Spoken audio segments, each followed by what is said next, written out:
Día. Quería leerles un artículo muy lindo de Rabbi Sovitón que habla del Día Internacional de la Mujer. Pero, obvio, que vamos a verlo en un enfoque toraní. Los sabios se preguntaron, ¿cómo fue que saliéramos de Egipto? O sea, ¿con qué mérito los judíos salieron de Misraim? Nos estamos preparando para Pesaj dentro de poquito.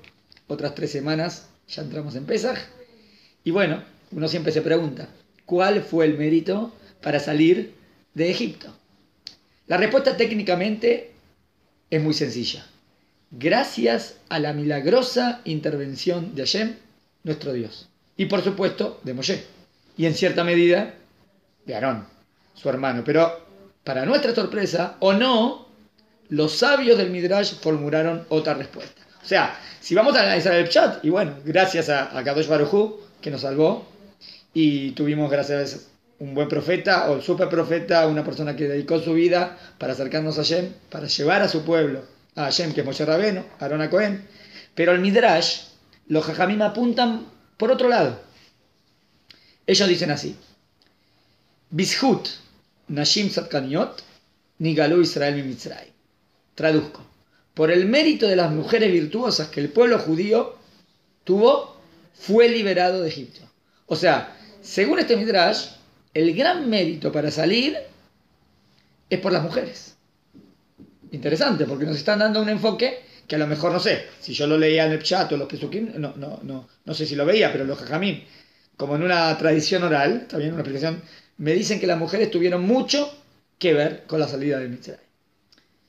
Para entender la absoluta lógica y la belleza de esta respuesta, la absoluta lógica, o sea, quiero ver cuál es la lógica y también la belleza, hay que abrir la Torah y leer en Shemot, en la primera Parashat Shemot. ¿Está bien? En el capítulo 1, entre el Pasuk 15 y el capítulo 2 y el Pasuk 10. Allí la Torah nos recuerda la orden del faraón a las parteras hebreas, o las parteras de las hebreas, Shifra y Púa. Estas dos parteras, que según un famoso Midrash eran Yochebed y Miriam, representan el primer ejemplo registrado en el Tanaj, en la Torah, y en la historia de la humanidad de desobediencia civil. ¿Por qué? Porque Paró dio la orden de matar a todos, si eran chicos, varones, que los maten. ¿Y ellas qué hicieron? Ellas dijeron, no, la verdad que no pudimos porque cuando llegábamos, las mujeres ya habían tenido a sus hijos. Pero obvio que era para salvarlos. Y la Torah afirma claramente que gracias al valor de estas mujeres, el pueblo judío se fortaleció y se multiplicó, porque siguieron teniendo hijos. Exactamente lo contrario de lo que quería lograr el faraón. Luego la Torah nos habla del coraje de la madre de Moshe, Yochebed, que decide tener un hijo, a pesar del nuevo decreto bíblico público del faraón de asesinar a todos los niños judíos. O sea, al principio decretaron que si se nacía un chico varón, las parteras lo veían, entonces el faraón dio una orden en secreto, que lo maten y que nadie se entere. Las parteras, obvio que no lo cumplieron. Después dio una orden así, abiertamente: nacen varones, que los maten. Y la madre de Moshe Rabbeinu, Yochebed, obvio que no le hace caso, Baruch Hashem, ¿no? Y tiene a Moshe. Entonces ya tenemos Shifra Púa. Después tenemos a Yochebed. Luego, como sabemos, cuando Jonah pudo ocultar más a su hijo, su mamá puso a su pequeño bebé en una cesta. Y esa canastilla fue encontrada por la propia hija del faraón, Batia, que en un segundo valiente acto de desobediencia civil, rescató al bebé judío y lo adoptó como su propio hijo. Y era la hija del faraón. Y el faraón había ordenado matar a todos los Yudim. Así eran. Y la misma hija del faraón lo protege a Moshe, otra mujer virtuosa. En la misma peralla tenemos la grandeza de Batia. Estoy hablando de una mujer que no era judía, pero miren cómo está haciendo algo tan loable. La Torah también menciona a otra mujer más, en la misma peralla, Miriam, la hermana de Moshe, que se quedó vigilando la canastilla que llevaba a su pequeño hermanito y le sugirió a la hija del faraón conseguir una mujer hebrea, la propia madre de Moshe, para que alimente a su hijo adoptivo. Otra grandiosa, la hermana de Moshe, que se quedó viendo y después le dice: ¿querés que te llame una mujer judía para que lo amamante? ¿Y a quién llamo? A la propia madre de Moshe. Fue de esta manera que Moshe tuvo conciencia de su identidad judía. Y gracias a eso, obvio, Moshe No es como las películas que de repente Moshe se entera que era judío. Moshe fue amamantado por su madre y después estaba con la familia. Está bien, es verdad que vivía en la corte cuando ya lo adopta Batia, pero eso no quita que Moshe tenía contacto con su familia. Muy probable. Cada una de estas mujeres jugó un papel crítico y fundamental, directo o indirecto, en la liberación del pueblo judío de Egipto. Entonces tenemos Shifra y Púa al principio, después tenemos a Yochebed, la madre de Moshe, después tenemos a Batia, la hija de Faraón, y después tenemos a Miriam, la hermana de Moshe. Interesante, ¿no? Y todas en la misma perashá. Pero hay algo más. Hay un hermoso midrash que se pregunta, ¿cómo fue posible que los hijos de Israel clamaron y rezaron por su liberación? Lo estudiamos esta semana. Dijimos como que Am Israel reza y o pide o suplica o parte de Am Israel. ¿Cómo se llegaron a dar cuenta que eran esclavos? La pregunta parece absurda, ¿no? A menos que nos acordemos de la cueva de Platón. ¿Por qué? O sea, la pregunta absurda, porque ¿cómo se dan cuenta que eran esclavos? Obvio que son esclavos. ¿No sabían que eran esclavos? ¿Pero se acuerdan de esa metáfora de la cueva de Platón? Si una persona nació, se crió y vivió toda su vida en el fondo de una cueva oscura, obviamente no sabe lo que significa la luz, pero tampoco sabe lo que es la oscuridad, porque él vive totalmente y todo el tiempo en la oscuridad. Entonces la oscuridad pasa a ser el status quo de él, es lo normal para él. El reconocimiento de la oscuridad solo es posible cuando uno conoce la luz.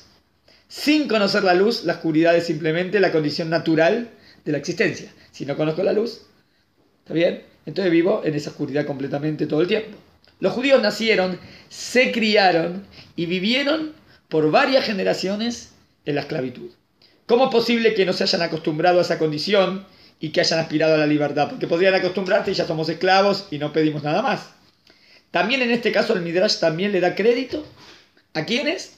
A las mujeres de Israel. Los sabios explicaron que todos los días las mujeres judías iban al Nilo, juntaban allí pequeños peces que se acumulaban en la orilla del río, con la mitad de esos peces hacían un ungüento especial, una crema, y con el resto preparaban una sabrosa comida. Cuando llegaban sus maridos por la noche, las mujeres se embellecían lo mejor que podían frente a unos espejos especiales de cobre que tenían para ese fin, y vestían sus mejores ropas. Cuando sus maridos llegaban, le quitaban su camisa y le pasaban el bálsamo que habían preparado sobre sus castigadas espaldas, porque venían con todos los latigazos, pobrecitos. Luego le servían a su esposo un delicioso plato de comida caliente y pasaban así la noche juntos. Es interesante porque esto también tiene que ver con nuestra perashá. Nuestra perashá, estas mujeres virtuosas donan esos espejos para el kior. El kior que tenía que ver con la vasija donde se ponía el agua para hacer netilat yadayim en el Bet HaMikdash. Todos los kohanim se lavaban las manos. ¿Y con qué se hizo eso que tenía que ver con Kedushá? Con los espejos de cobre de las mujeres, que ellas mismas los donaron. Mientras que los amos egipcios hacían todo lo posible para humillar a los judíos en los campos de trabajo forzados, desmoralizados y quebrar sus espíritus, las mujeres judías redoblaban sus esfuerzos para que en su hogar sus esposos se sintieran como reyes, como dueños de su hogar, como hombres libres, felices y afortunados. En otras palabras, las esposas judías le hacían ver a sus esposos la luz, para que no olvidaran que fuera de su hogar estaban en la oscuridad. Según nuestro Jajamim, fue este noble esfuerzo de las mujeres de Israel lo que no le permitió a los judíos resignarse a su condición de esclavos, como sucedió con tantos otros pueblos que se resignaron. Fue por el mérito de las mujeres virtuosas y de nuestras sabias esposas que supieron fortalecer nuestro espíritu en los momentos más difíciles de nuestra historia, que nuestra libertad de Egipto fue posible. Y entonces vemos la grandeza de la mujer para la Torá.